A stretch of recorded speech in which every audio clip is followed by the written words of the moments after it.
Deixa eu começar. Então, vamos lá. Então, olha só. A gente viu, né, que o operador de momento angular total, ele vai ter autoestado Jm, né? Isso daqui vai ser h cortado ao quadrado, j mais 1, jm. Então, esse é o autovetor e esse é o autovalor associado. Já o jx, ou perdão, jz, né, que a gente escolheu, a gente tem que escolher uma base, tem que escolher uma direção para diagonalizar o momento angular numa base de autoestados daquela direção e do momento angular total, porque as componentes do momento angular não comutam. Esse cara daqui também é autovetor de jz com autovalor h cortado n, né? Deixa eu escrever nh cortado, estou mais acostumado assim. Não muda nada, mas jn, certo? Então, isso daqui são autovetores, né? Isso é um autovetor, e esses caras são autovalores. Então, a forma matricial, se eu quiser associar uma matriz a isso, ela vai ser uma matriz diagonal, né? Nessa base. E aqui a gente vai ter, né? J, ele pode valer 0, 1, perdão, 1 meio, 1 e por aí vai. E o M, ele vai de menos J até mais J, né? São os valores possíveis de M. Então, essa matriz ela vai ter a seguinte cara, né? A primeira entrada dela é 0. Primeiro, só tem elementos na diagonal aqui. Todo mundo fora da diagonal vai ser um grande zero. Então, é um monte de zeros aqui, um monte de zeros aqui. E aqui no meio, a gente vai ter 0. Depois a gente vai ter j igual a 1. Então, 1 mais 1 dá 2. Né? Vezes 1, perdão, j igual a meio, né? 1 mais meio vai dar 3 meios, vezes meio vai dar 3 quartos. Então, isso daqui vai ser 3 quartos. Mas tem um h cortado na frente, ao quadrado. Então, eu posso dividir por h cortado ao quadrado. O próximo vai ser j igual a 1, né? J igual a 1 mais 1 dá 2, vezes 1 dá 2. E por aí vai. Então, essa é uma matriz diagonal, nessa base. Na base Jn. Se eu mudar a base, essa matriz vai mudar a cara dela. Os componentes dependem da base.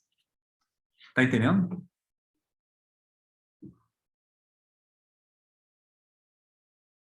Tá fazendo sentido? Pessoal.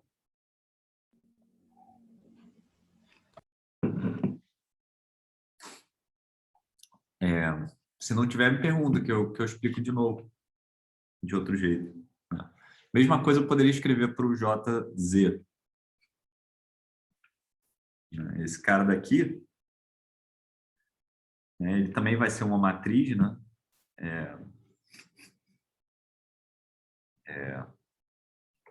Diagonal, né?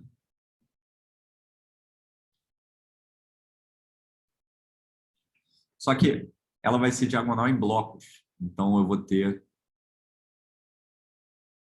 no bloco 0, eu vou ter só um estado, né? Porque corresponde ao momento angular J igual a 0. E o M está entre menos J e mais J. Então, só tem um cara possível e o autovalor dele é 0. No segundo bloco, eu vou ter 2 autovalores possíveis, né? E ele vai ser menos meio e mais meio. E aqui 0, 0. Né? Cada bloco vai ter quantos elementos na minha matriz? Cada bloco desses vai ser uma matriz que vai ter 2L mais 1 elementos. 2L mais 1 elementos. Ou, perdão, 2J. que às vezes eu escrevo 2J mais 1 elemento. Por que 2J mais 1? Porque eu tenho menos J mais 1, menos J mais 2, parari, parará, até J menos 1, J. Né? Então, isso aqui eu tenho 2J mais 1 elementos. Né? Aqui eu estou no bloco de momento angular 0, aqui eu estou no bloco de momento angular J igual a meio, aqui eu estou no bloco de momento angular J igual a 1. Vou botar entre parênteses aqui só para situar o bloco. Aqui a gente vai ter menos, inverte, né? Menos 1, 0 e mais 1. E todos os outros elementos são 0. E por aí vai. Então, essa é a cara dessas matrizes nessa base JM de autoestados de momento angular. Tudo bem, gente? Faz sentido? Deu para acompanhar?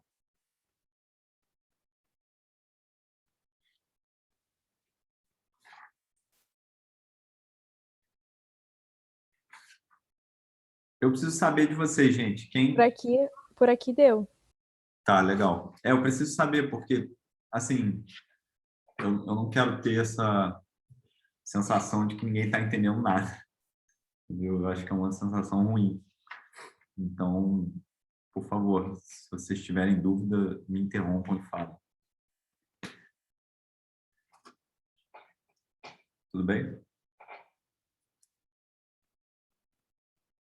Agora, se a gente for olhar para essa matriz, as matrizes associadas a JX e JY, né?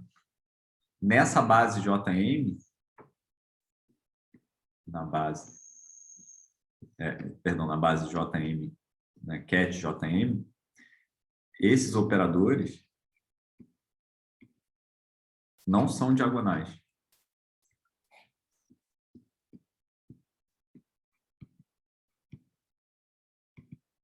Por que eles não são diagonais? Porque eles não comutam, né, entre si. Então, eles não podem ser diagonalizados pela mesma base de autovetores. Só quando um operador comuta com outro que eles podem ser diagonalizáveis na mesma base de autovetores. Fisicamente, o que isso significa? Isso significa, fisicamente, que eu posso ter um momento angular total J, por exemplo, J igual a eu posso estar no estado 1, né?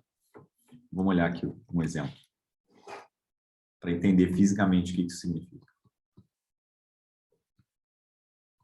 Ok? Então, vamos olhar para esses estados aqui. Ó.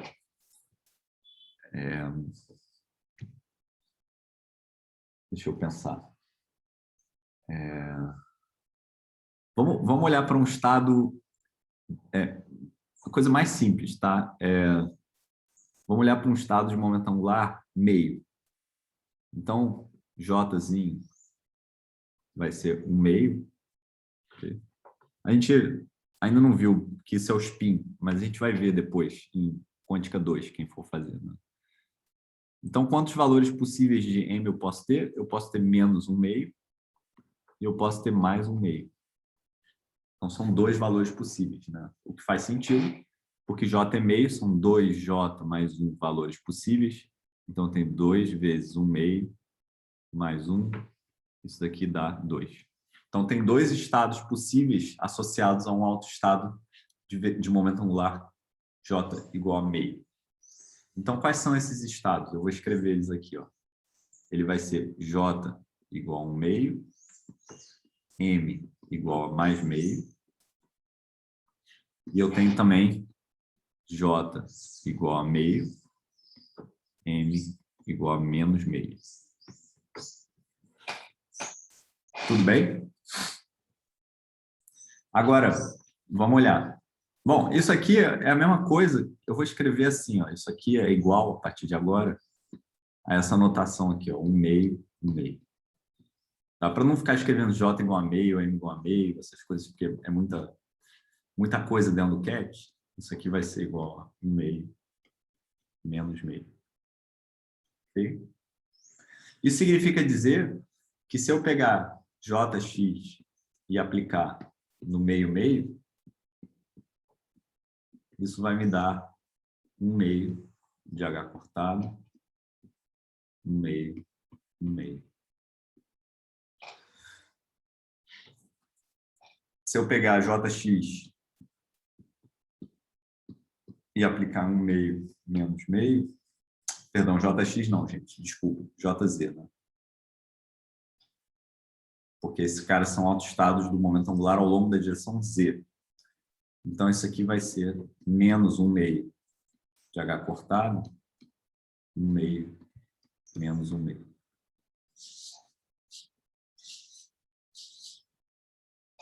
Tudo bem, gente?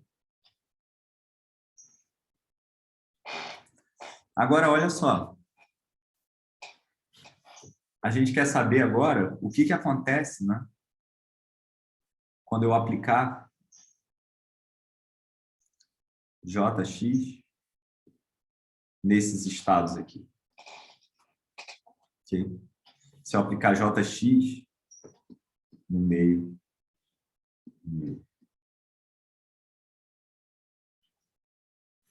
quanto que dá isso? E se eu aplicar Jy no meio menos 1 meio? Quanto que dá isso?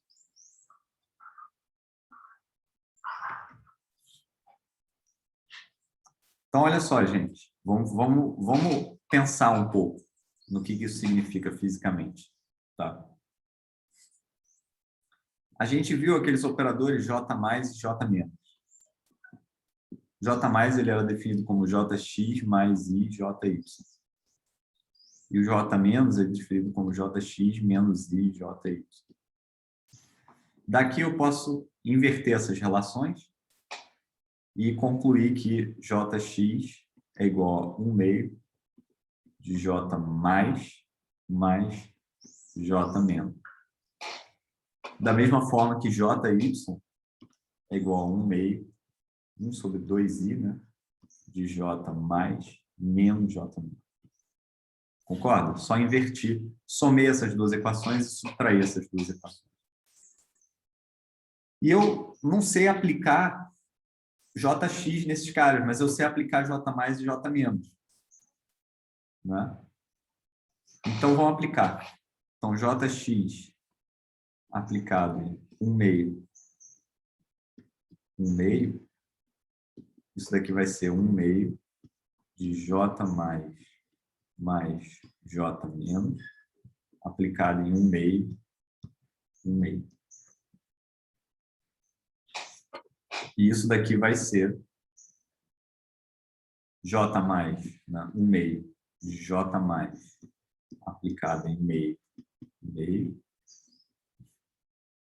mais 1 meio de J menos aplicado em meio, meio. Certo? Quanto que tem que dar esse termo aqui, gente?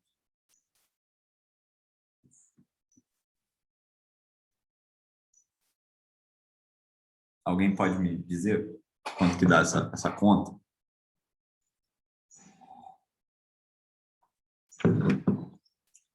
Reparem que o momento angular total é meio, e eu estou criando um momento angular para uma coisa que tem momento angular total meio, mas a componente ao longo do eixo Z já é meio. Então, se eu for capaz de criar momento angular ao longo do eixo Z, além do meio, né, eu vou ter um momento angular maior que meio, concorda? Então, quanto é que tem que dar isso?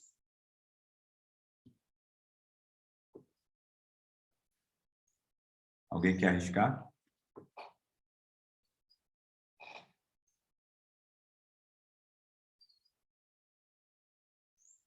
Ninguém? Professor, eu não entendi o que você falou. Repete. Pode repetir, por favor. Eu estou aplicando o operador de criação de momento angular numa coisa que tem momento angular meio ao longo do eixo Z mas cujo momento angular total já é meio. Vai dar 1? Não, não pode dar 1, né? Porque, olha só, se eu pegar Por J quê? mais e aplicar em JM, isso daqui vai ser um coeficiente, né? C+, que a gente ainda não sabe qual é, que depende de J e M. Mas isso aqui vai para J, M mais 1, né? Perdão, M mais 1.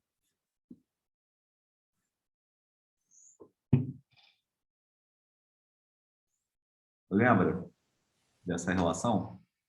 Isso aqui é o operador de criação de momento angular. Vai dar 3/4? Não, porque olha só, gente. Se eu adicionar um ponto de momento angular para esse meio, ele vai dar 3 meios. Só que eu vou ter M igual a 3 meios e J igual a 1 meio. Mas isso significa que M é maior que J. E isso daqui está expressamente proibido. A gente discutiu isso há 2 aulas atrás. Não tem como eu criar momento angular num eixo de forma que a quantidade de momento angular naquele eixo seja maior do que o momento angular total do sistema. Né? Concorda? É fisicamente intuitivo isso. Né? Se eu tenho um vetor de momento angular total e ele vale o tamanho desse lápis aqui, qualquer uma das componentes dele não pode ter um tamanho maior do que o tamanho do vetor total. Faz sentido isso? Fisicamente? Sim, sim. Então, isso daqui tem que ser 0, né? Porque esse cara ele aniquila esse componente momento angular. Isso tem que me levar no cat nulo, porque senão eu poderia crescer o momento angular mais e mais e mais. E isso não pode ser o caso, porque a gente já está no momento angular máximo para esse eixo. E esse cara daqui, ele vai descer o momento angular. Vai ficar 1 meio menos 1, que dá menos meio. Então, isso aqui vai ser proporcional a meio menos meio. Então, resumindo, esse Jx aplicado em meio meio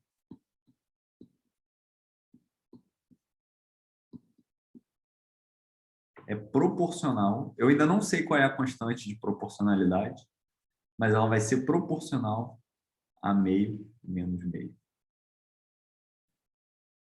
Tudo bem? Já, né, eu vou chamar essa constante de proporcionalidade, né, de 1 meio vezes esse C menos aqui. Vou chamar isso de C menos sobre 2. Eu não sei quanto que vale ainda C menos. Mas eu posso escrever uma igualdade agora, porque eu tenho uma constante de proporcionalidade, que eu desconheço. Né? Já o Jx aplicado em meio menos meio vai ser o contrário, né? Porque olha só, aqui, né? Vamos fazer esse exemplo agora. Se eu tiver menos meio aqui, menos meio aqui, menos meio aqui e menos meio aqui. Agora, nesse exemplo, né? Isso aqui não pode mais ser 0, porque eu posso criar momento angular ao longo do eixo Z, simplesmente adicionando 1 para menos meio. Então, isso aqui vai ser proporcional a meio meio. E esse aqui vai ser 0, né? Porque eu estaria baixando o momento angular para uma coisa que já tem um momento angular mínimo ao longo daquele eixo. Né? A regra é que, necessariamente, o módulo de J tem que ser maior ou igual que o módulo de M. Né?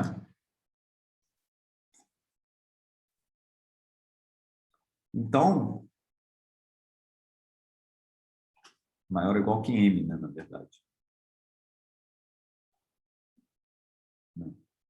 Na verdade, bom, eu posso botar, mais correto botar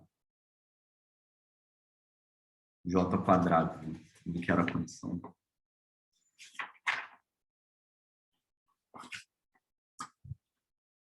É. a condição era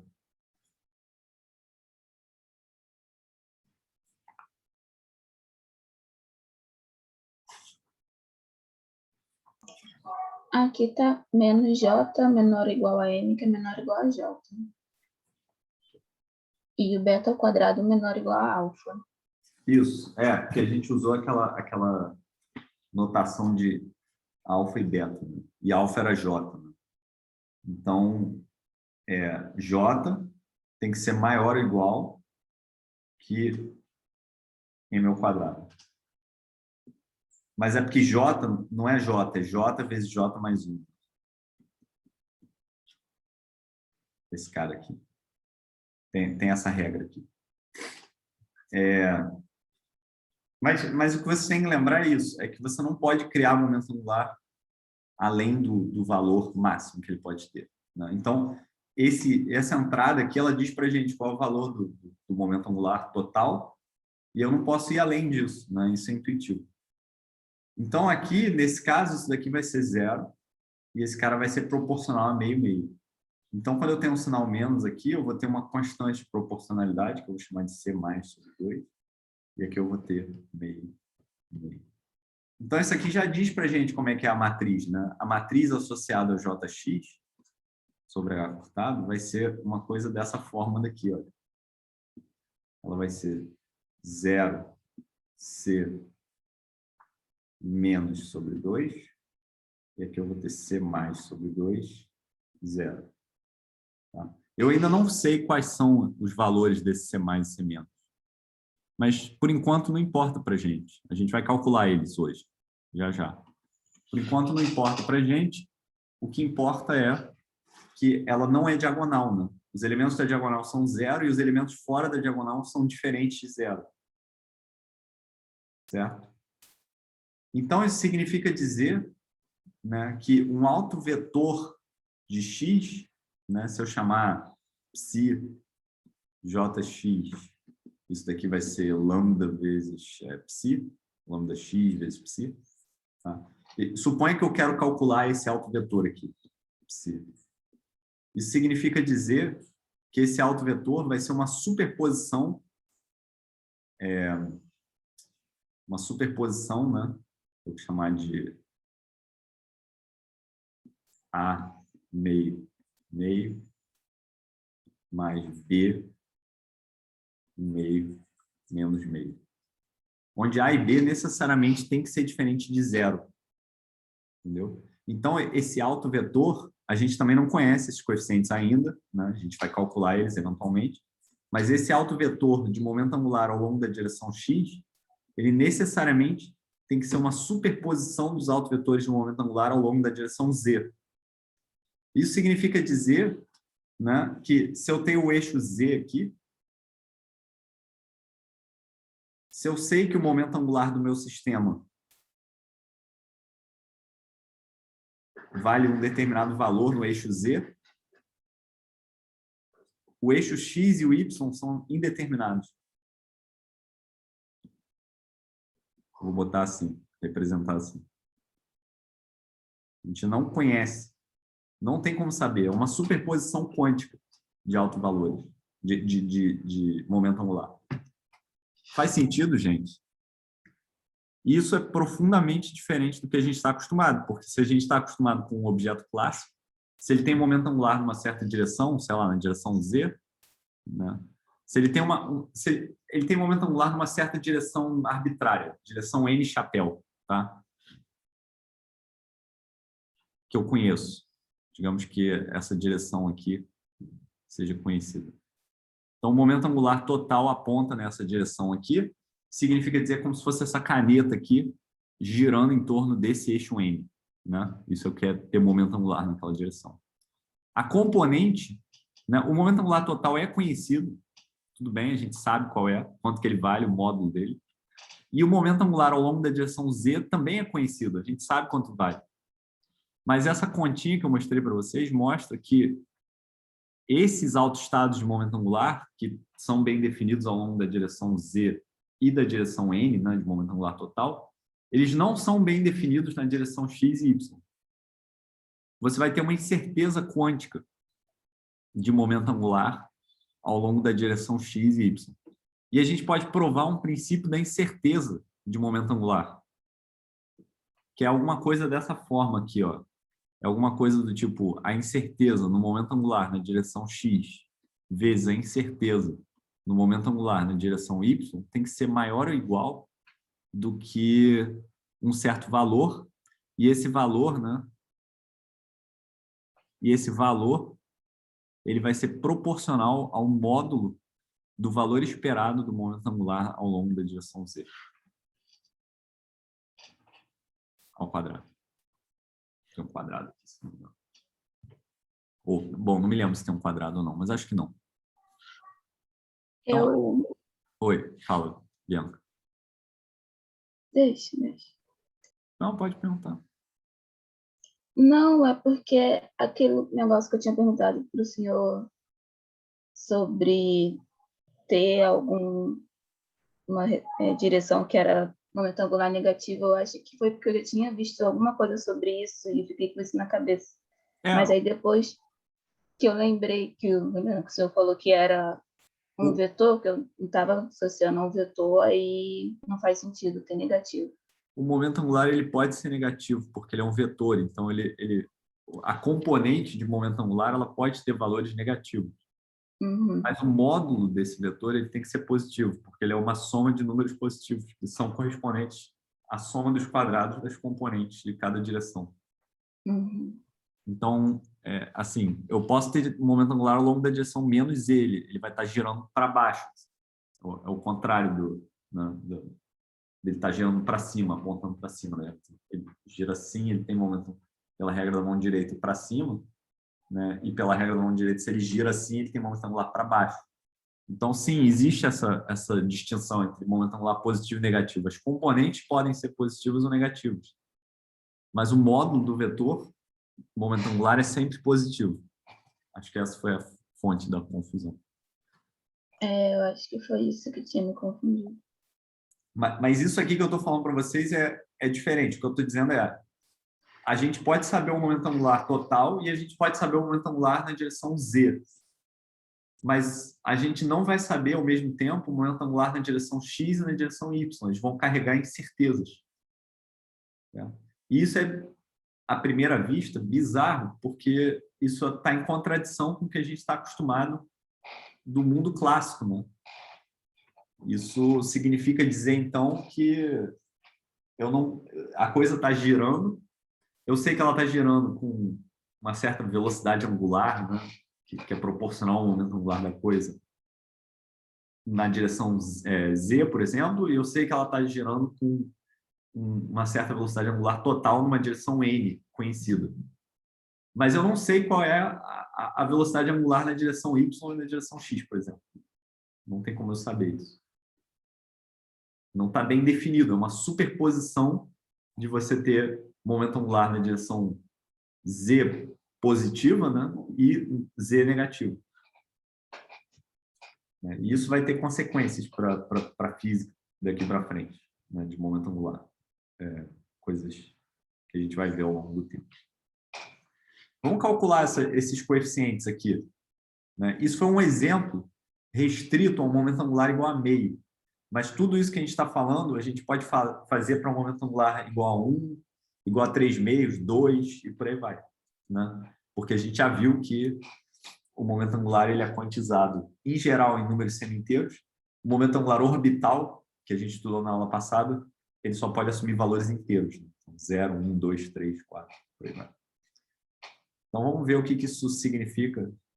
Vamos calcular esses coeficientes aqui. Esses coeficientes de proporcionalidade. Quando eu aplico o operador J mais e J menos num determinado autoestado de momento angular, o que eu obtenho? Né? Então, a gente viu que quando eu aplico J mais e J menos num autoestado Jn, isso vai ser proporcional a um coeficiente, que vai ser C mais ou C menos, dependendo se eu tiver num caso ou no outro, né? De Jn. E aqui eu vou ter Jn mais ou menos. Então, ou eu ganho momento angular se eu aplicar o J+, ou eu perco o momento angular se eu aplicar o J-. Então, o objetivo agora, que a gente quer alcançar, é calcular os coeficientes C+, e menos. Então, vamos calcular ele. Então, vamos começar com C+. Então, J+ aplicado em Jm, isso vai ser igual a C+, Jm, Jm mais 1. Agora, eu posso tomar o dagger dessa relação. Quanto que vale? Né? Lembrando que J+ vai ser igual a Jx mais I Jy. J- vai ser igual a J mais dagger, né? Concorda? Porque eu vou ter Jx e Jy são observáveis, então eles são operadores hermitianos, e esse mais I aqui vai virar menos I. Então eu consigo transformar J+ em J- tomando o dagger de J+. Isso significa que Jm, né, o braço associado ao Jm, com J mais dagger aplicado pela direita, isso é igual a Jm com Jy aplicado pela direita. Por outro lado, isso daqui também é igual ao C mais estrela de Jm vezes o braço associado ao Jm mais 1. É o mesmo truque que a gente usou para calcular os coeficientes que definem o operador A dagger e A do oscilador harmônico. Se vocês compararem aquela conta com essa, vocês vão ver que é a mesma conta, só que agora num contexto de momento angular. Então, Jm, aqui eu vou ter J menos J mais, né, vezes Jm. Então, eu quero calcular essa quantidade. Né? Para isso, eu multiplico esse cara por esse. Né? Perdão, aqui eu botei Jy, J menos. Então, estou multiplicando esse cara por esse, e isso daqui vai me dar módulo de C mais Jm ao quadrado. Então, mesmo tipo de conta. Por outro lado, esse operador J menos J mais pode ser escrito como sendo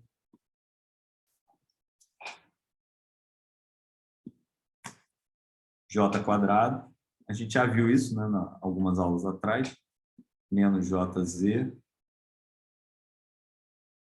menos H cortado JZ.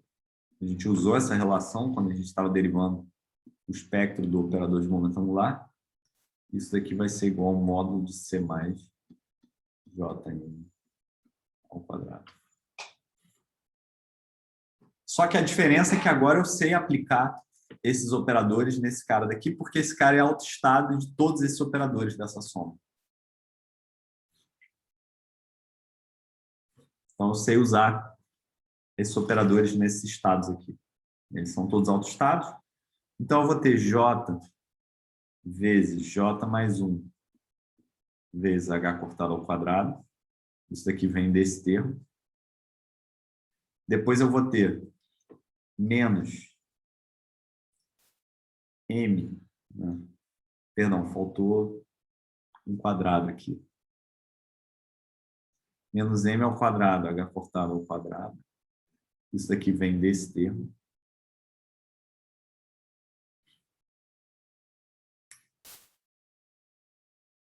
Menos M, H cortado ao quadrado. E esse daqui vem desse termo. E tudo isso tem que ser igual a módulo de C mais Jm ao quadrado. Então, C mais Jm, né, pode ser escrito dessa forma. C mais Jm, a menos de uma fase global, né, ele vai ser H cortado que multiplica raiz quadrada de J menos M, J mais M mais 1. Então, eu simplesmente, se eu multiplicar esses termos aqui, isso vai dar igual ao que está aqui. Tá? É uma continha que vocês têm que fazer. O C menos tem uma conta análoga que a gente pode fazer, que eu vou deixar como exercício para vocês. Isso daqui vai ser H cortado, que multiplica J mais M, J menos M mais 1.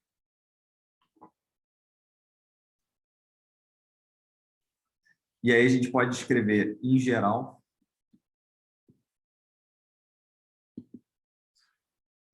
a gente pode escrever essa relação combinando essas duas coisas, né? Eu posso falar o seguinte, o J mais menos aplicado em JM vai ser igual a H cortado, que multiplica J menos mais M vezes J mais menos M mais 1 J M mais ou menos. Então tem essa expressão aqui, que é útil, porque ela dá para a gente o coeficiente desse operador J mais menos atuando num autoestado de momento angular Jn. Ninguém precisa decorar isso. Se cair na prova, por exemplo, vai estar lá a expressão, vocês podem consultar. Ninguém é obrigado a decorar. Mas é interessante saber de onde ela vem e entender por que ela tem essa forma. Né? É um bicho feio.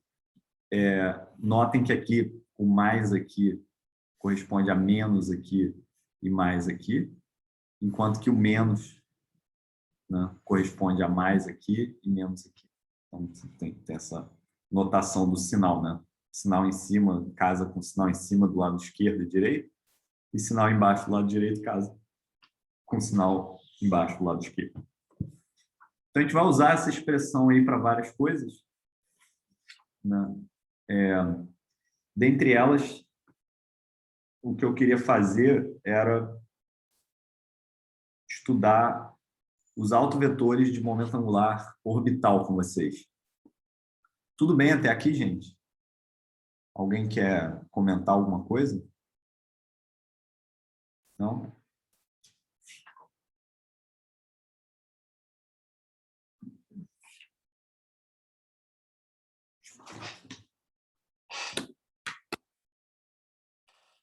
Deixa eu decidir aqui o que a gente vai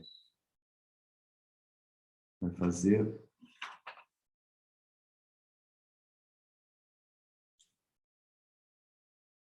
Bom, eu vou pedir uma pausa de 5 minutos. Daqui a 5 minutinhos a gente volta, tá? Pode pegar uma água, beber um café, já volto.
Bom, pessoal, voltei. Tá todo mundo aí?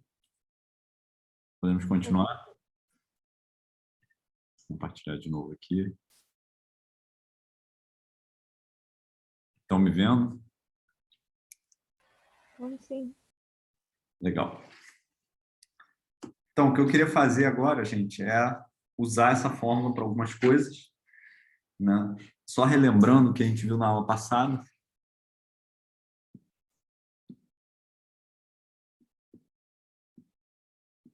Momento angular orbital, né?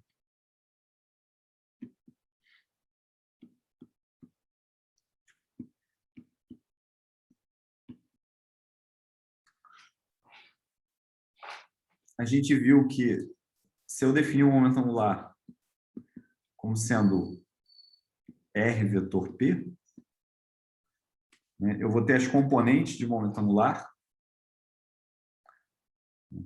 Bom, eu vou ter L2, né? Eu vou representar dessa forma. Os autovetores vão ser LM, que eu vou ter H cortado ao quadrado, L mais 1, LM, e o LZ, LM, vai ser MH cortado, LM. Né? O M, ele vai de menos L até L. Né? E o L, ele pode ser um número inteiro. Então, 0, 1, 2, 3, 4, e por aí vai. Ele não pode ser números semi-inteiros. Né? Então, por exemplo, aquele meio que a gente tinha no caso do J, né? não tem no caso de L. Né? Significa que se eu definir um momento angular dessa maneira aqui, ele necessariamente é quantizado em valores inteiros.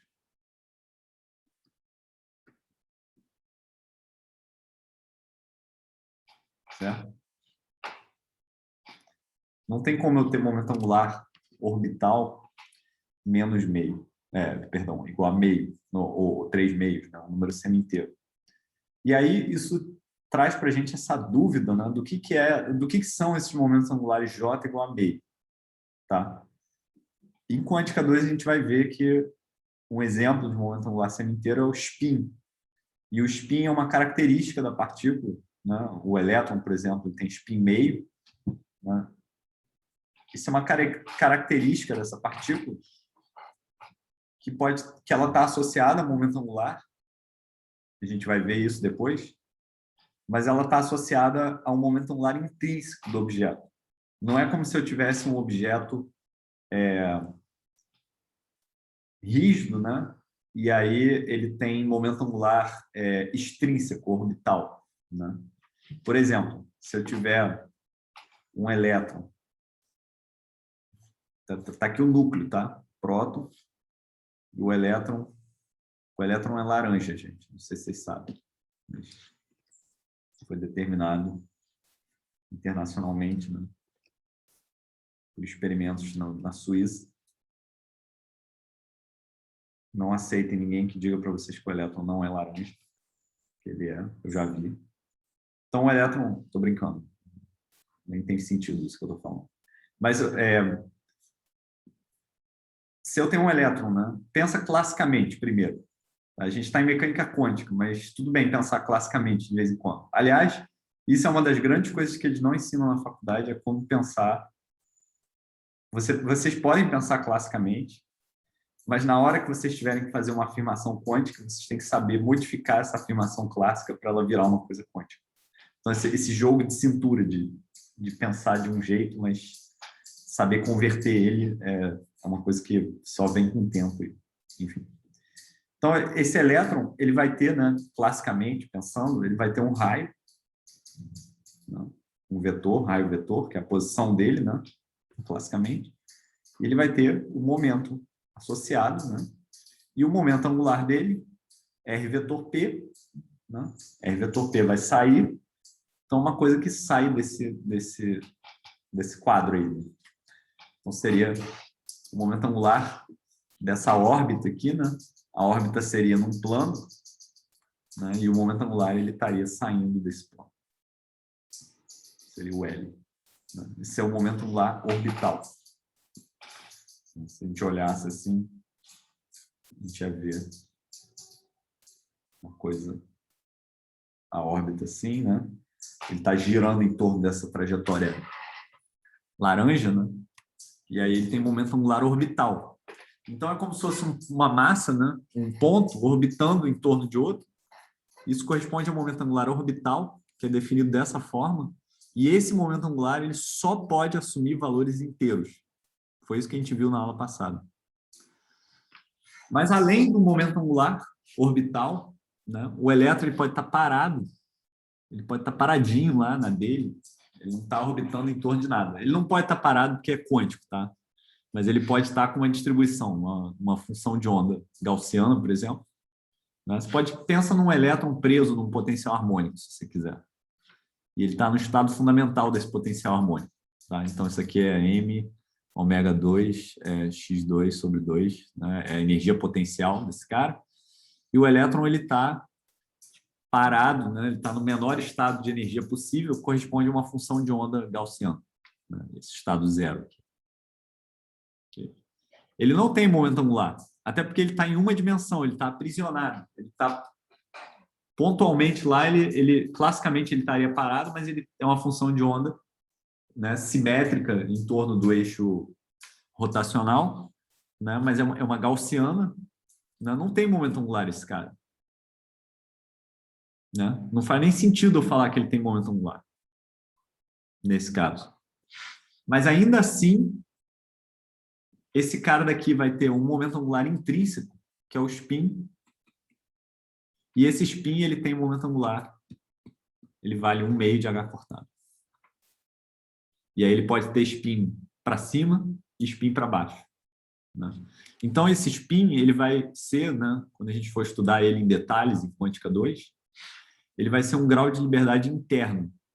Ele é uma característica que define a partícula. Como a massa, por exemplo. A massa do elétron é um grau de liberdade.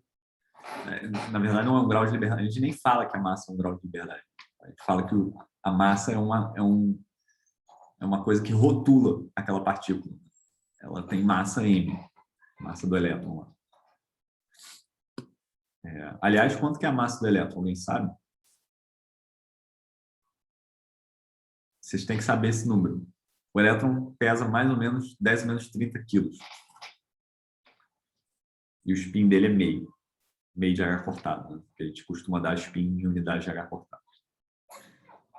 Então, aqueles momentos angulares que a gente viu, J, né?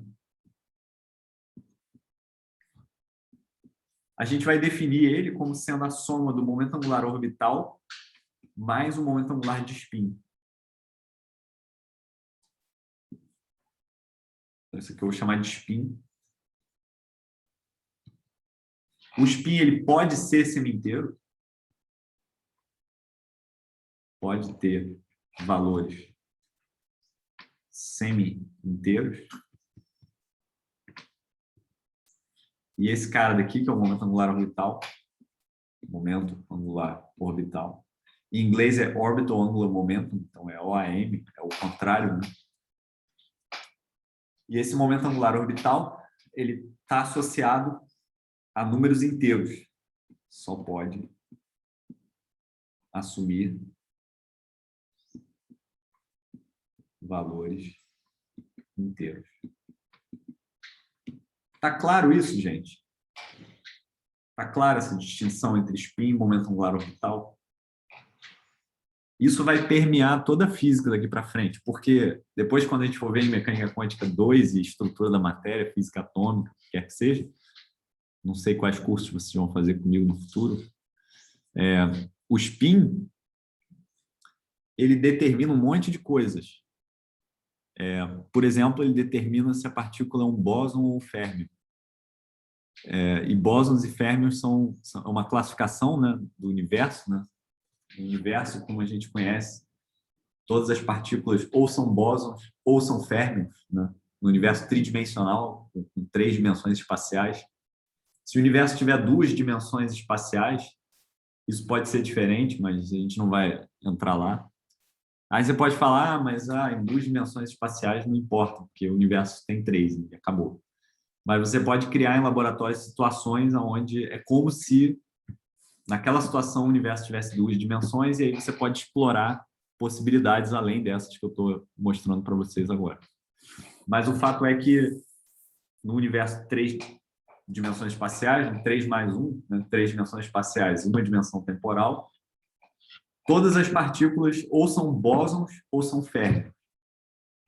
A partícula ela é um bóson quando o spin dela é um número inteiro. E ela é um férmion quando o spin dela é um número semi-inteiro. E aí a coisa começa a ficar mais estranha ainda quando você aprende que férmions têm que ter uma função de onda totalmente antissimétrica. Vocês vão ver o que é isso. Mas no fundo, isso significa dizer, só para dar um gostinho, que se você tentar colocar 2 férmions no mesmo estado, você nunca vai conseguir. Não importa o quanto você coloque de energia tentando fazer isso, eles nunca vão entrar no mesmo estado. Então, você pode ser o Thanos com os anéis do infinito, não é pérola do infinito, né? Sei lá. Você não vai conseguir fazer 2 férmions entrarem no mesmo estado. É impossível, porque a função de onda deles é totalmente antissimétrica.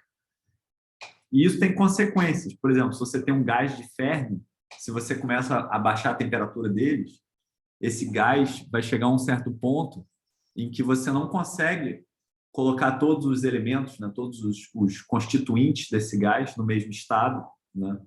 Significa dizer que você sempre vai ter uma pressão dentro desse gás, que você não consegue remover.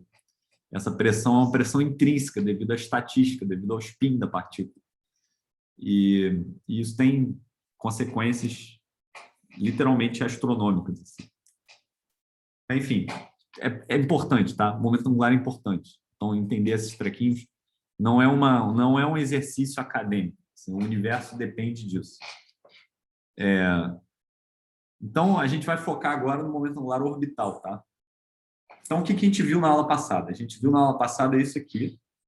Se tiver que botar um quadrinho em volta, eu botaria um quadrinho em volta disso. Eu botaria um quadrinho em volta disso, porque isso aqui é uma coisa muito importante, né? O espectro do nosso momento angular. Certo? E eu botaria um quadrinho em volta. Né? Bom, claro, isso aqui é importante, porque é para entender, né, a diferença entre um momento angular orbital, o que significa você estar orbitando uma coisa e ter momento angular por isso. Né? Isso aqui dá uma visão semiclássica da coisa, se você quiser. Dá um entendimento mais físico do negócio. Mas a gente também viu, né, que em coordenadas esféricas, ou polares, né, se você se restringe ao plano, mas a gente vai falar de coordenadas esféricas hoje.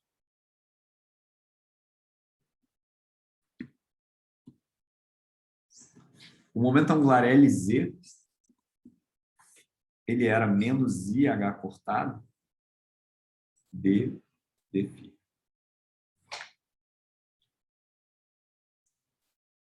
E aí a gente viu que as funções de onda, né? As funções de onda de momento angular LZ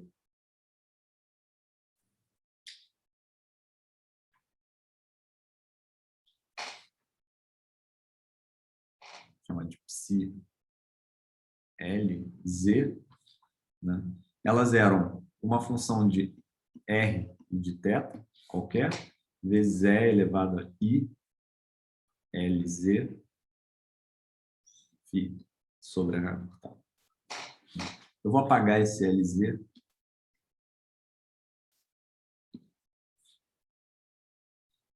Vou usar a notação psi-m.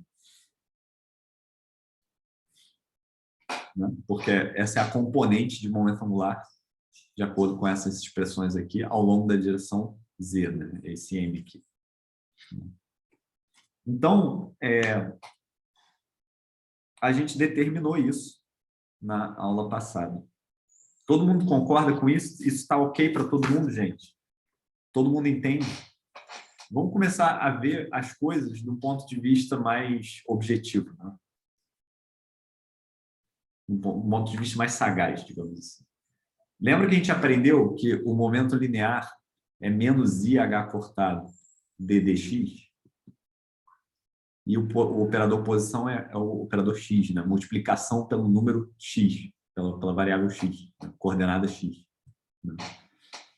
Repara o seguinte, aqui, o momento angular ao longo da direção Z está associado à rotação em torno do eixo Z, né?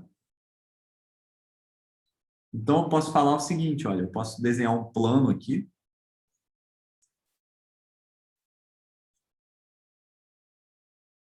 Aqui eu vou ter um ângulo φ.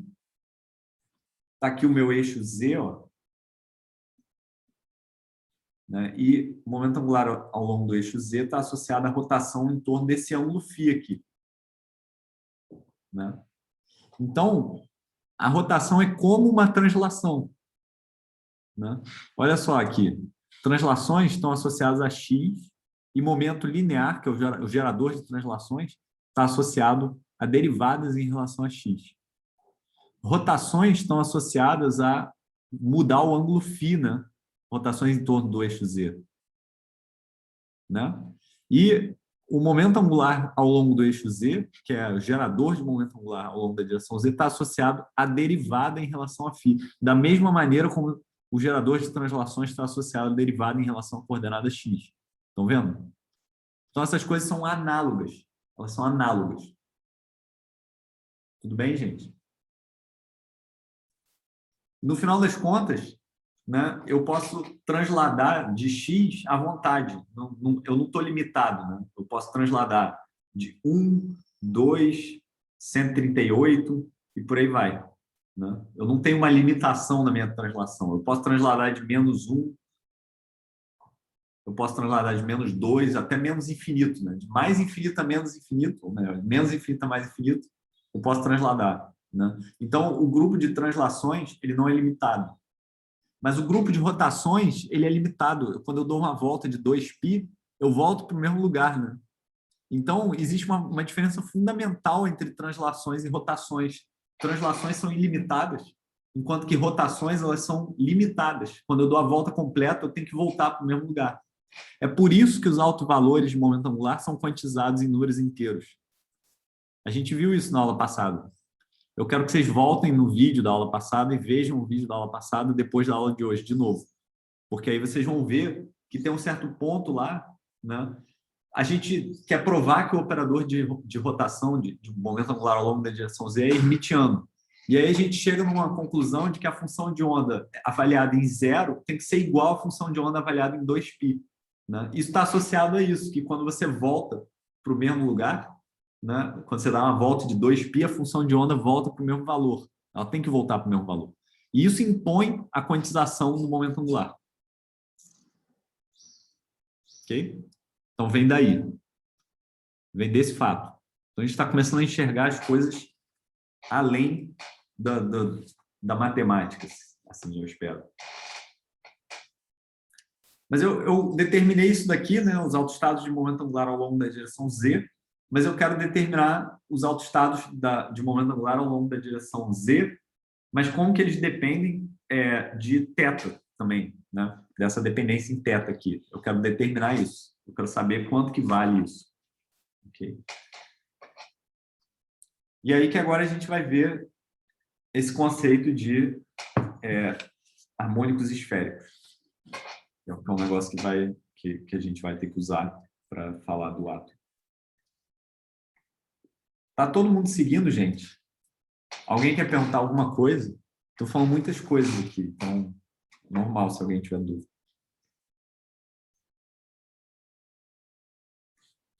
Então vamos ver em mais detalhes o que são esses autoestados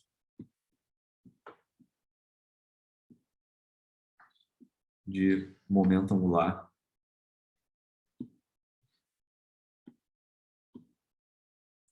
Orbital.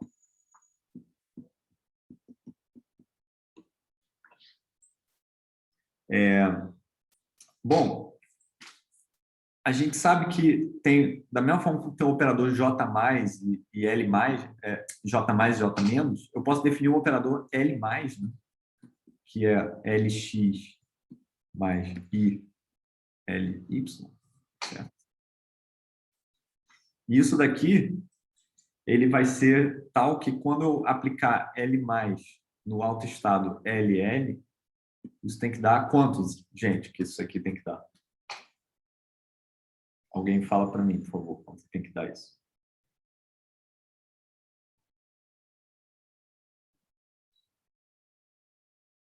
Algum palpite? Zero.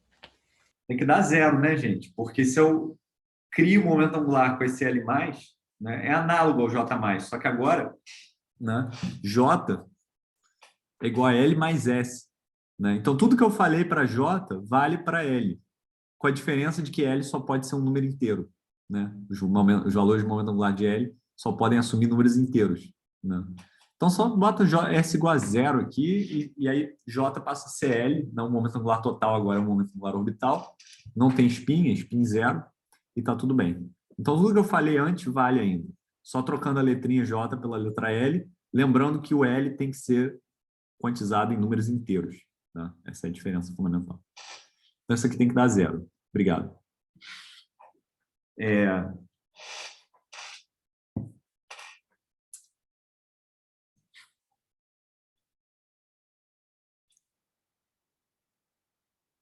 Agora tem um exercício de cálculo que eu não vou fazer, mas eu vou deixar para vocês. Acho que tem no livro do Shankar, que é mostrar o seguinte. Em coordenadas esféricas,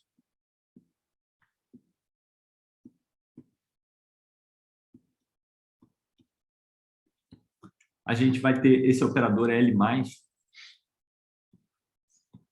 ou L-, né? Isso daqui vai ser H cortado, igual, né? H cortado. Deixa eu escrever com espaço aqui.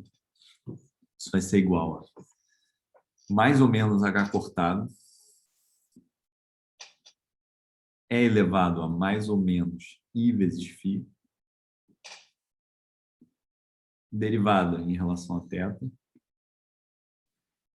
mais ou menos I vezes cotangente de θ vezes derivada em relação a φ. Então, eu quero que vocês mostrem isso. Né? Como é que você mostraria isso? Né? Por exemplo, o Lx, ele é YPZ mais Z PY. Né? E PX, PY e PZ, né? Eles são menos IH cortado, DDXI, onde XI pode ser XYZ, dependendo se I for XYZ. Né? E o LY ele é alguma coisa do tipo XPZ menos Z PY. Então, o que vocês têm que fazer para mostrar isso é converter essas derivadas de coordenadas cartesianas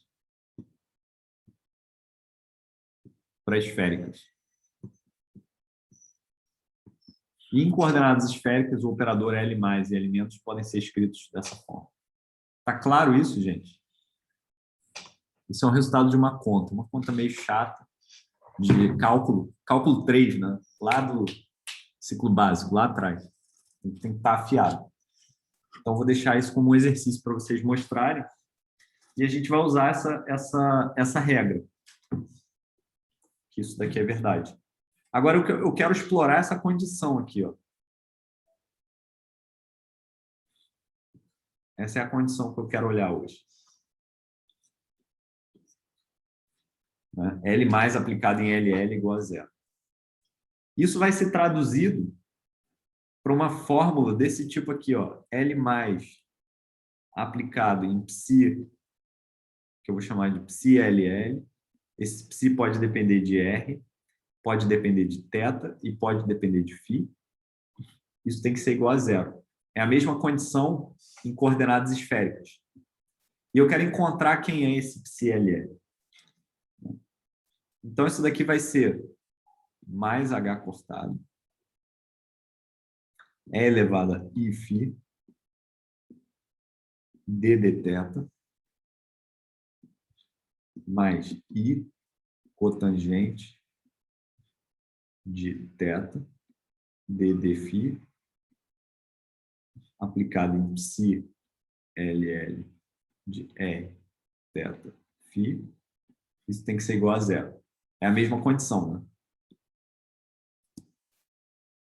Concordo? Bom, isso daqui está lá na frente de qualquer jeito, né? Isso nunca é zero, porque é uma exponencial vezes uma constante. Então, eu posso olhar só para essa parte aqui. Então, essa parte diz para mim que d dθ mais I cotangente de θ ddφ, aplicado no meu psi-LL, igual a zero. Então, vamos resolver essa equação diferencial, né? Mas tem uma simplificação a mais. Essa simplificação é que psi-LL é autoestado de LZ. Isso significa dizer que psi-LL é proporcional a E elevado a I vezes L vezes φ. Concorda?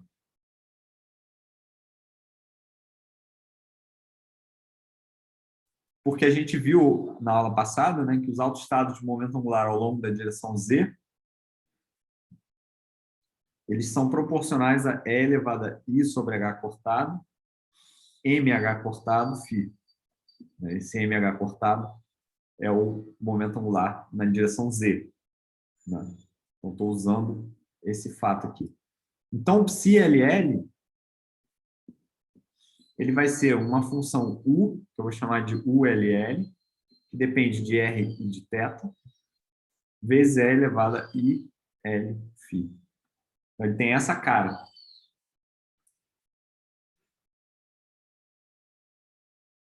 Ok? Então, essa condição aqui, quando esse ddφ bater nessa função de onda, a dependência temporal em φ já está determinada por essa parte aqui. Então, aquela condição vira basicamente a seguinte condição: d dθ menos L cotangente de θ aplicado em U de LL de Rθ igual a zero. Então, já estou transformando, né? Já apliquei a derivada em φ aqui. Né? A derivada em φ disso vai baixar um IL. Né? Derivada em φ baixa um IL. I vezes I dá menos. Então, dá menos L cotangente de θ. Né? Vezes o E elevado a IL nunca é zero. Então, eu posso tirar ele da equação. Então, eu fico com essa condição aqui. Ok, gente?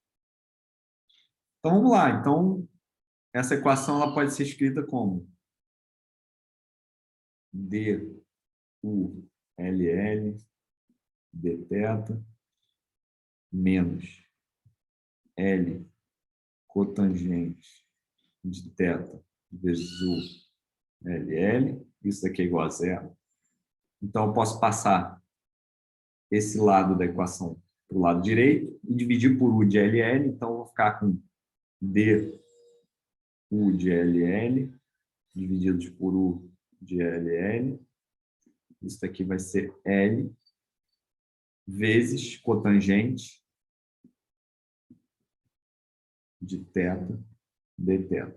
Só que a cotangente de θ dθ, né, é o cosseno de θ sobre seno θ vezes dθ.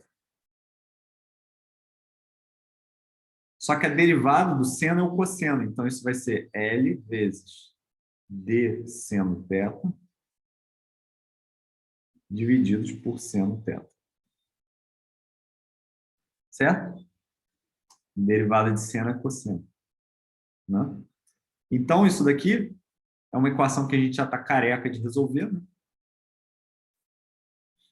Isso daqui diz que U de LL, R θ, ele vai ser igual a uma certa função radial, que a gente não sabe quanto que vale, porque essa expressão não determina ela, porque ela não depende de nada do raio, vezes seno de θ elevado a L. Porque aqui vai aparecer, claro, logaritmo de U de L, e aqui vai aparecer logaritmo do seno. E aí, quando eu elevar os dois, né, com o L na frente, vai ficar seno de θ elevado a L. Então, a solução é uma coisa desse tipo aqui. Se você não acredita, você pode verificar simplesmente substituindo essa solução na equação diferencial ali em cima.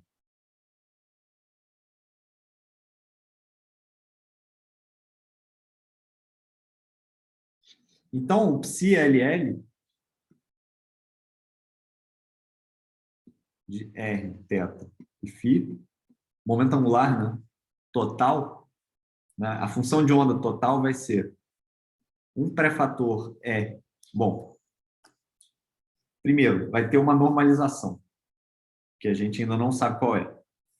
Depois, vai ter um pré-fator R de R, que é livre. Por enquanto, né? Esse cara não está determinado ainda. Depois eu vou ter um seno de θ elevado a L. E, por final, eu vou ter E elevado a I, L, φ. Essa é a parte azimutal.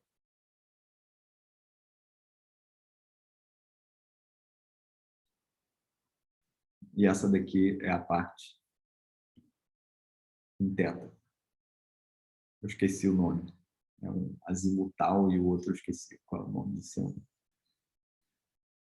Mas essa é a cara da função de onda, tá vendo? Essa é a função de onda para um autoestado de momento angular L total, com um componente ao longo do eixo Z igual a L, né? Esse carinha daqui,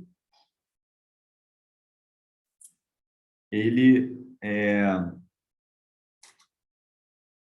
é a função de onda completa, né? Essa normalização, a gente pode fazer ela, né?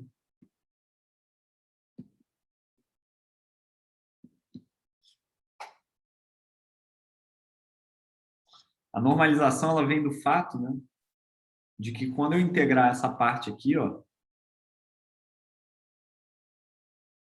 o módulo ao quadrado dessa coisa toda, integrado em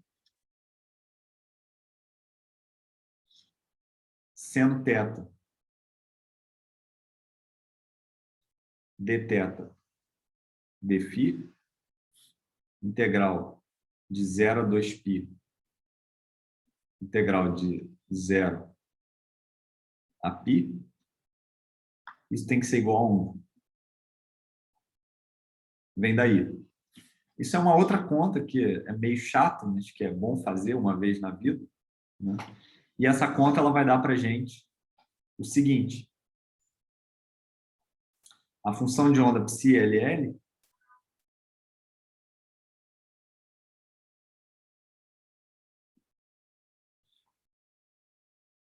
de R, ela vai ser uma função R de R, que não está determinada, vezes 1, que eu vou chamar de YLL, que depende de θ e depende de φ. E esse YLL está completamente determinado por essa dependência em θ e em φ aqui, mais essa normalização que a gente calcula desse jeito aqui. E essa normalização ela vai ser dada pelo seguinte: o YLL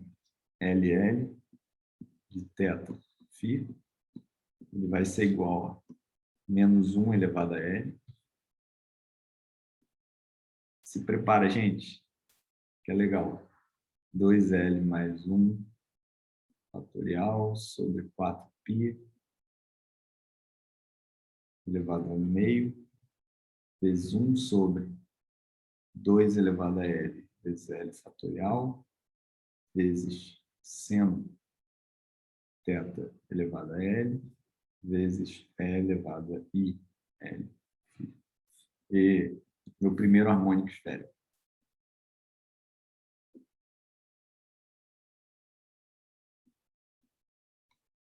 Isso aqui é para ser umas gotinhas de suor. Mas é isso. Esse é um autoestado de momento angular orbital. Essa é a função de onda, né, de uma coisa que tem momento angular L e que tem componente ao longo do eixo Z de momento angular também igual a L. Okay.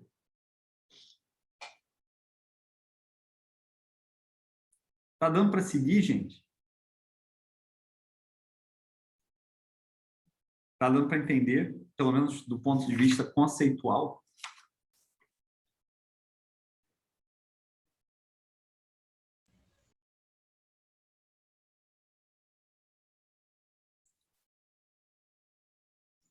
Eu posso gerar outros caras, né? Por exemplo, o psi L-1, o psi L-1,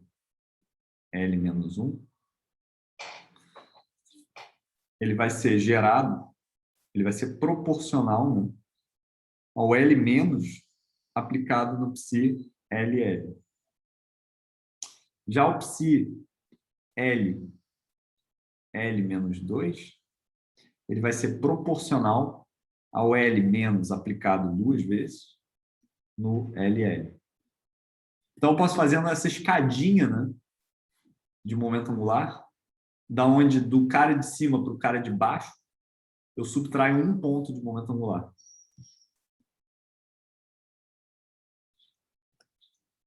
Menos um aqui, né?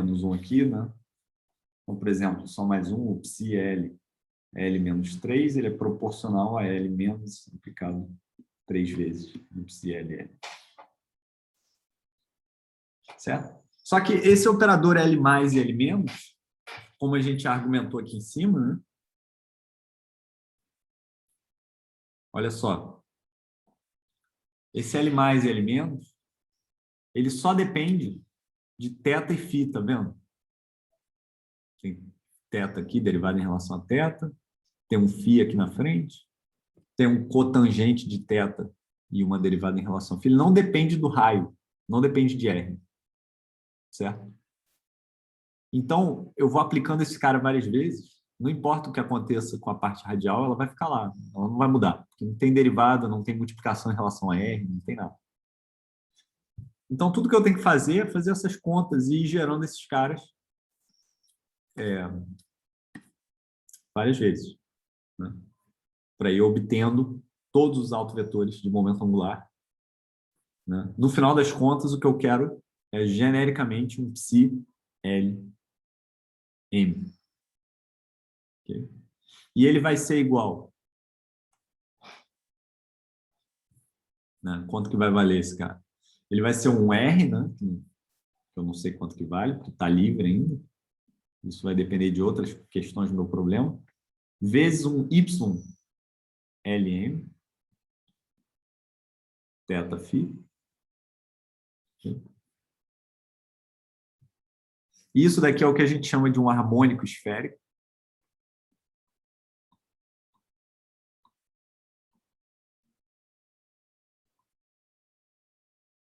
E ele vem exatamente dessa aplicação do L-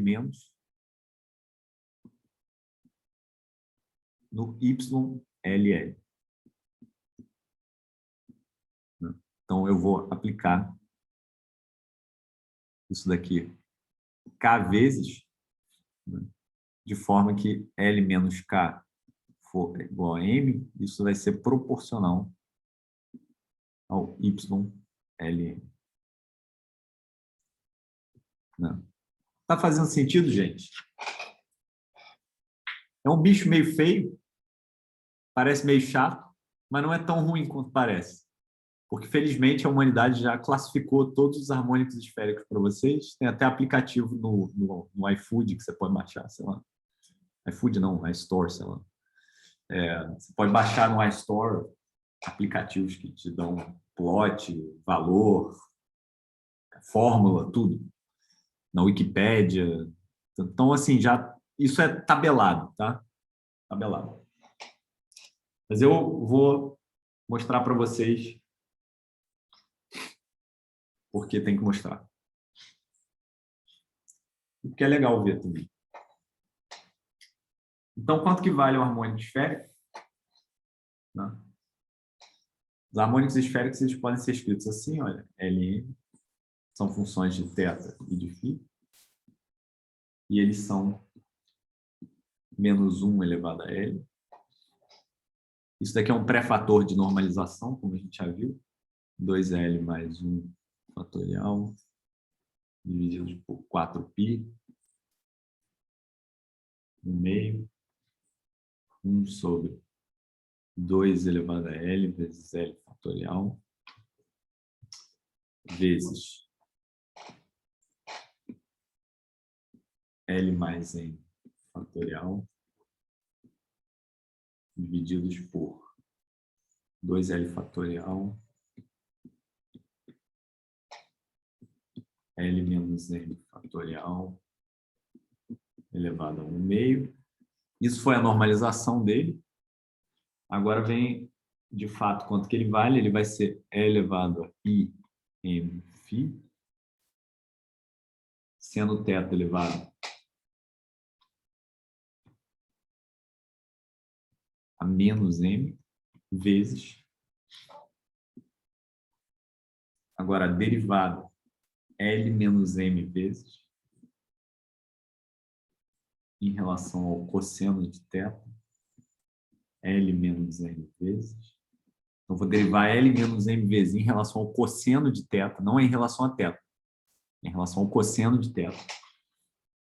E aí eu vou derivar o seno de θ elevado a 2.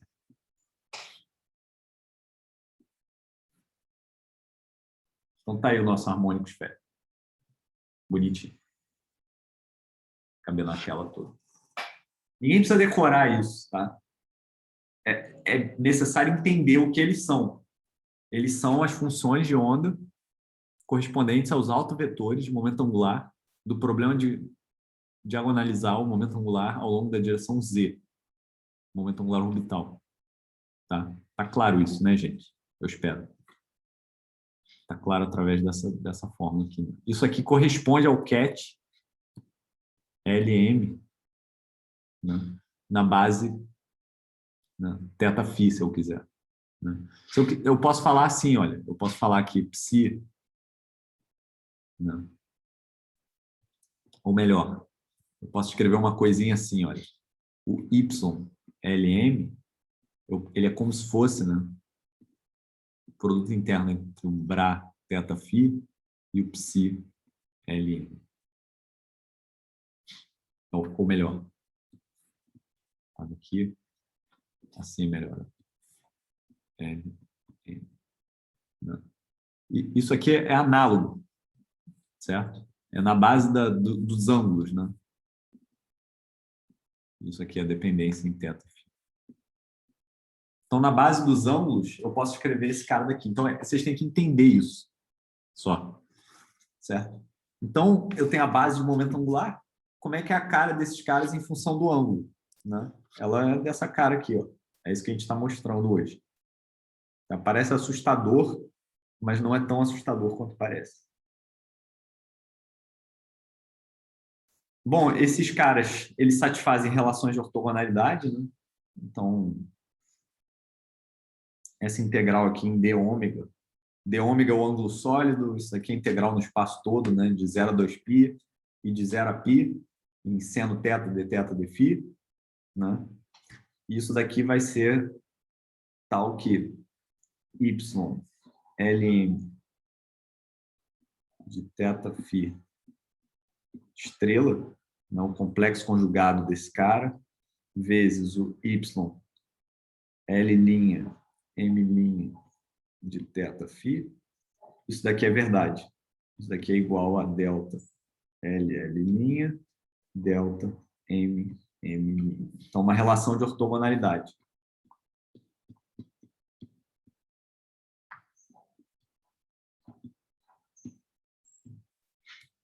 Então, eles satisfazem isso, os harmônicos esféricos. E eles são autoestados simultâneos.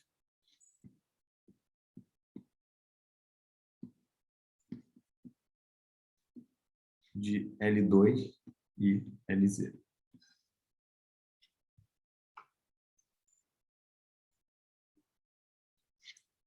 Como é que é o L2 e o LZ? Né? O LZ a gente já viu a cara dele.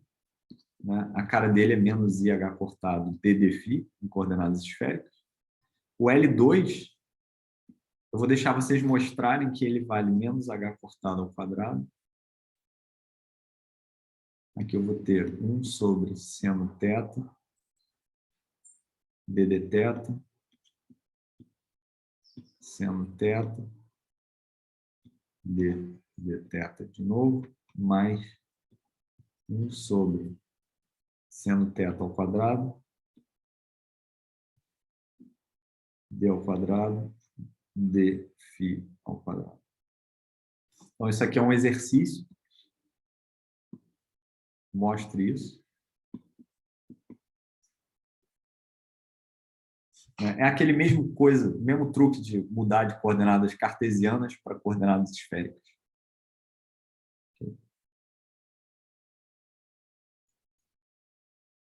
E os harmônicos esféricos, eles formam uma base para qualquer função de onda que eu quiser escrever. Então, Lm são uma base, né? Se eu quiser expressar esse Lm em termos de ângulos θ e φ, isso daqui são uma base. No seguinte sentido, qualquer função de onda psi de r, θ e φ, ela pode ser escrita como uma soma de L igual a 0 até infinito, uma soma de M igual a menos L até L, de coeficientes C, Lm, que dependem de R, vezes Y, Lm, ou MLm, que dependem de θ e φ. Então, toda a dependência angular da função de onda vai estar contida nessa expansão aqui. E pelas relações de ortogonalidade, esses coeficientes C, Lm podem ser expressos como uma integral de Y, Lm estrela, vezes psi de R, θ. Tudo isso integrado em d onda. Então, isso são coisas que vocês têm que estar familiarizados, né?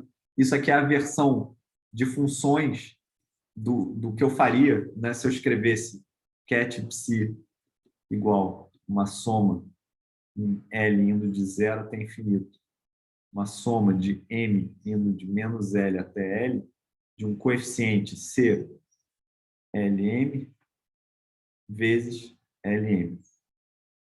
Né? E essa forma de ket, que eu acho que todo mundo vai aceitar numa boa, ela é análoga a essa forma aqui. Só que aqui embaixo eu estou escrevendo em termos de funções que tem uma dependência explícita de ângulos, θ e φ.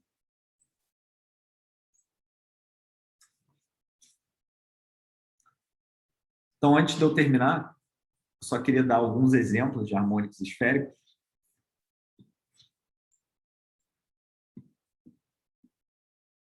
Alguns monstros, né? Explicitamente.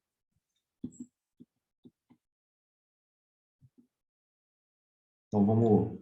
Porque tudo que a gente fez é bem abstrato, né? Bastante matéria abstrata. Vamos dar um... Se a gente aplicar essa fórmula aqui, eles estão... A construção deles, o algoritmo que você tem que fazer para construir eles, está perfeitamente especificado por essa fórmula. Então, vamos lá. Finge que a gente fez esse algoritmo. O que a gente ia achar? O Y00, ele é 1 sobre 4π raiz quadrada. Simples. É só um número constante. O y1 mais ou menos 1, né? Na minha anotação eu estou usando o m é o índice de baixo, então isso aqui fica assim. Isso aqui vai ser menos ou mais 3 sobre 8π.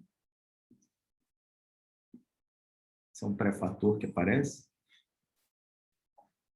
Seno θ é elevado a mais ou menos π.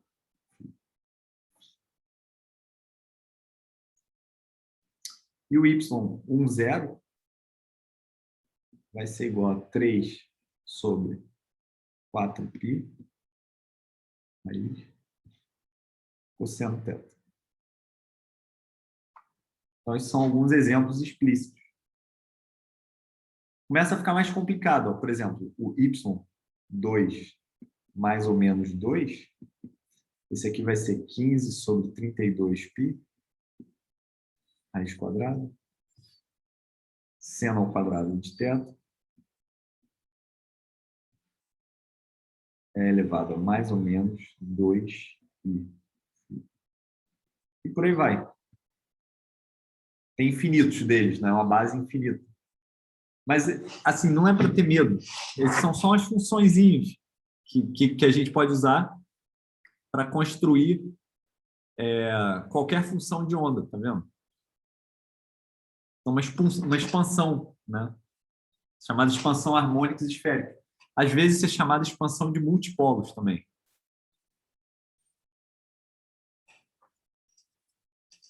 Então, com isso, a gente conclui essa parte de momento angular orbital, gente. E a gente tem todos os ingredientes agora para começar a estudar o problema do átomo, porque a gente sabe falar de hamiltoniano, energia do sistema, funções de onda. A gente sabe falar de momento angular orbital, que é certamente alguma coisa que a gente vai precisar para falar do elétron em torno do núcleo, né? Então, a gente pode começar a estudar, já na aula que vem, o problema do átomo de hidrogênio e tentar entender quais são as funções de onda, quais são as distribuições de amplitude e probabilidade do elétron em torno de um núcleo. Então, a gente vai fazer isso. A gente vai pegar um núcleo, um próton e um elétron, coisa mais simples que a gente pode ter. Então, até agora, o que a gente fez? A gente fez partícula livre, né? Pode ser, por exemplo, um elétron livre no espaço, um núcleo livre, um próton, sei lá. A gente fez o oscilador harmônico, né? Que pode ser, por exemplo, um elétron num campo eletromagnético que faz um potencial harmônico nele, como é que ele fica preso ali. Né? Tudo em uma dimensão simples mesmo. E agora a gente está estudando coisas em 3 dimensões, então a gente está em posição de estudar como é que um elétron, uma carga, orbita em volta de uma carga positiva, né? Que é o caso do átomo. E é isso que a gente vai começar a fazer na aula que vem. Então, tem todo esse formalismo matemático aí que a gente construiu. Tem bastante trabalho, assim, se vocês estiverem acompanhando de verdade, acho que vocês vão ficar bem ocupados esse fim de semana fazendo essas contas. E era isso que eu tinha para falar, gente. Se alguém quiser perguntar qualquer coisa, fica à vontade, senão eu vou parar por aqui.